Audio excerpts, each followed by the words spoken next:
probably the all-time best Swift Current Bronco that, I was definitely an honor to play with. A lot of times he carried us in a lot of different places in junior and carried us, during some tough times. So he was special right from the start. He was a real geeky guy with a real excellent shot and well respected and one of the best hockey players that I ever played against. I remember him scoring goals, having arguably the best snapshot or wrist shot I'd ever seen at that age, and then he threw in his backhand that was probably the best backhand that anybody had ever had in the game. His shot was just phenomenal to be able to shoot the puck the way he could. Just had a gift there that very few that have ever played the game at any level. It was just phenomenal, his consistency at the game.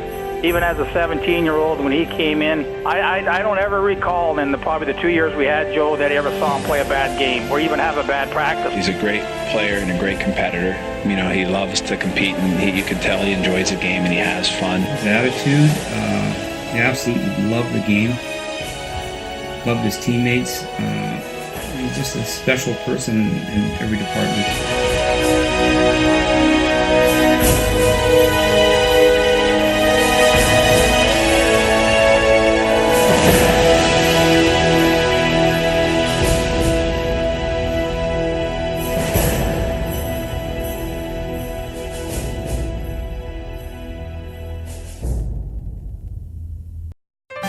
Some fans can still picture him blowing by the opponent's D and ripping his famous wrist shot to the top corner as usual. Stanley Cup champion, Olympic gold medalist, 8th all-time in career NHL points, NHL MVP, CHL Player of the Year. Those are just some of the ways you can describe Joe Sakic. When he first met him, former teammate Dan Lambert wouldn't have seen it coming. He was just a really shy, quiet kid. It was hard to believe that he was a hockey player, to tell you the truth. And then all of a sudden he put his skates on, and what a player he was. While Sakic actually made his Western Hockey League debut in 3 games with the Lethbridge Broncos, he shot onto the scene in his first year after the franchise returned to Swift Current. Even though Sakic had scored 156 points in 80 games with the Burnaby Selects the year before, former Broncos assistant coach Lauren Fry didn't know what they had in Sakic at first. He was on the list when we acquired the team from Lethbridge, and I went and had the opportunity to go see him in Camrose, Alberta at the summer under-17 or under-18 tournament. That's the first time I had an opportunity to see him play, and at that time we certainly formulated an opinion that he'd be a very good player. Once he showed up at camp, probably a month into the season, we realized that we had a special player, and we knew probably after a month he wasn't only going to be good, he had a possibility to be great. Todd Sevier played 2 seasons with Sakic and remembers seeing a younger Joe when he was still just a question mark. Well, I saw him when he was 14, 15, when we were still the Lethbridge Broncos.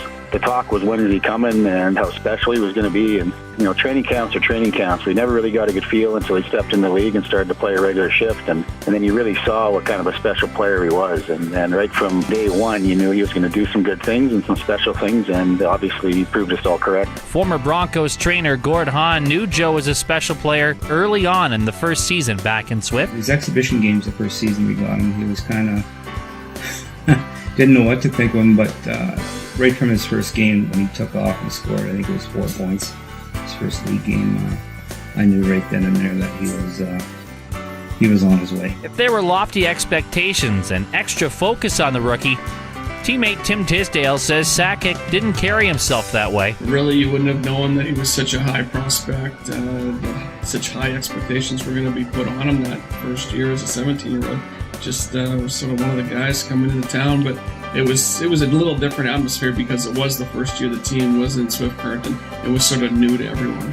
For someone named Burnaby Joe, product of the Greater Vancouver area, Sakic's billet Colleen McBain thought at the time it might be a challenge for him to make the transition to a small Saskatchewan city. When I think about that, I just so admire the way he handled that.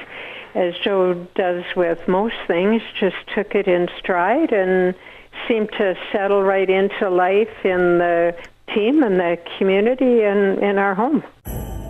The pressure of being a star prospect in the returning Broncos, the glare of the spotlight from NHL scouts in his draft year, the transition from big city to small market, none of it stood in the way of Sakic's play. As a rookie in 1986-87, he posted incredible numbers. In 72 games, scoring 60 times and assisting on 73 goals for a total of 133 points. That was good enough for East Player of the Year and WHL Rookie of the Year honors.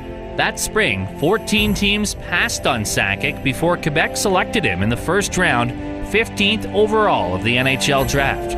Lauren Fry was surprised he slipped that far. I guess from what I recall being back then was that they thought his skating wasn't up to NHL level or what it had to be, but we never saw that. But, I don't know how much more he could have done. Sakic would go on to outscore every other player in that draft, including at least a couple of other potential Hall of Famers.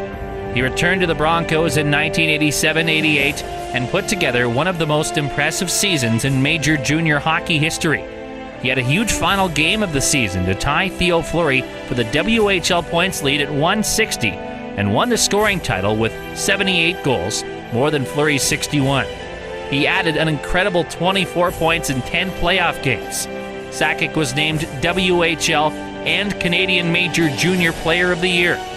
It was the only season Darren Kruger played with him, and Kruger was left impressed by the way Sakic approached the game. I think his work ethic, I think his attention to detail, his hockey sense was far beyond a lot of players at that level in our league at the time. For as much noise as Sakic made on the ice, he made little off it.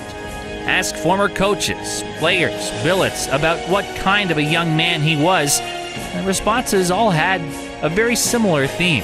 Darren Kruger. Fairly quiet kid, but, for him it was kind of all business. Tim Tisdale. Yeah, I'd say Joe was just a quiet leader. He was a guy that just went out, did his thing. Never really too vocal in the dressing room, but if he did say something, people listened. Gord Hahn. Joe wasn't a me person. Joe was about the whole team, and the whole team came first before him. Todd Sevier. He's always been humble, and, he let his actions do the talking for him. While many mention how humble and modest Sakic was and is, maybe it was hard not to be with the car he had to drive during his Bronco days, at least according to Danny Lambert. I believe it was a Camaro.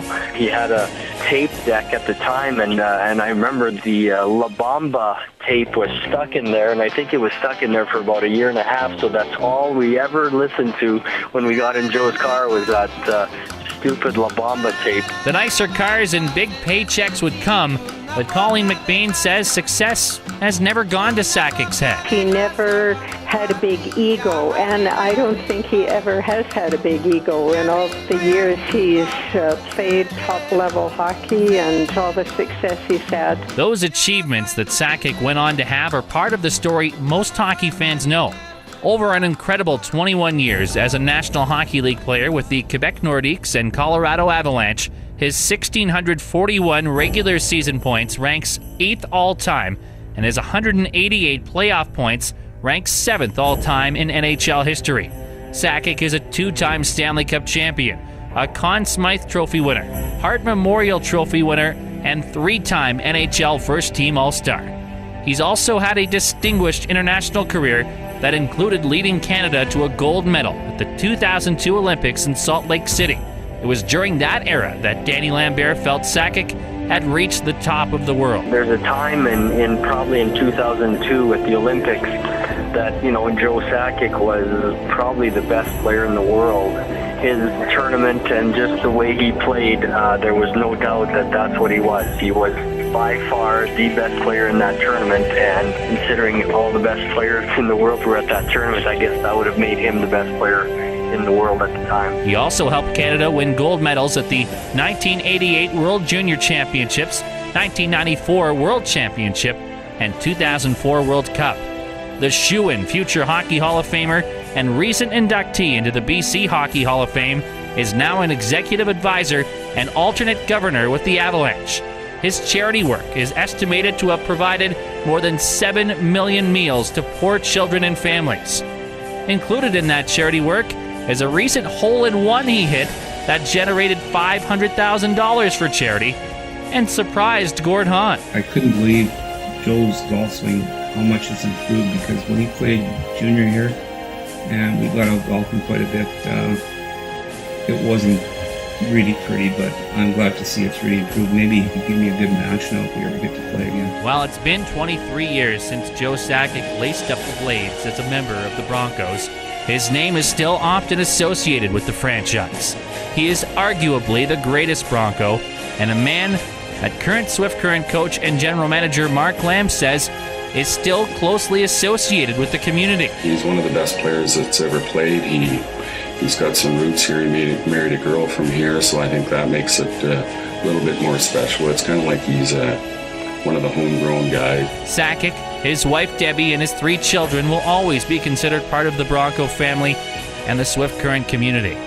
For all he's done on and off the ice in Swift Current and beyond, tonight we induct the great Joe Sakic into the Swift Current Broncos Hall of Fame.